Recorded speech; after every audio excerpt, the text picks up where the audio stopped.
ముందుగా తెలంగాణ ప్రజలందరికీ కూడా నూతన సంవత్సర శుభాకాంక్షలు తెలియజేస్తా ఉన్నాను. ఈ సంవత్సరం అంతా కూడా తెలంగాణ ప్రజలందరి జీవితాల్లో మంచిగా జరగాలని చెప్పి మీరు కోరుకున్న పనులన్నీ నెరవేరాలని చెప్పి మనస్ఫూర్తిగా ఒక ఆడబిడ్డగా కోరుకుంటాను. మరి ఇవాళ నేను రాజీనామా చేసి దాదాపుగా 4 నెలలు, రేపు 3వ తారీఖు అయితే 4 నెలలు అవుతుంది. కానీ ఇంతవరకు గౌరవ కౌన్సిల్ చైర్పర్సన్ గారు నా రాజీనామాను ఆమోదించలేదు.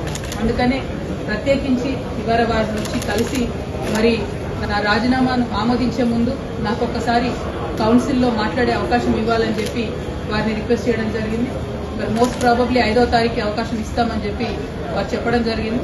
వారు 5వ తారీఖు ఇచ్చే అవకాశాన్ని సద్వినియోగం చేసుకొని మరి నా రాజీనామాకు కారణాలు ఏంటో కూడా సవివరంగా వివరించి on the floor of the house నేను మళ్ళొకసారి నా రాజీనామాను యాక్సెప్ట్ చేయమని అడగబోతా ఉన్నాను.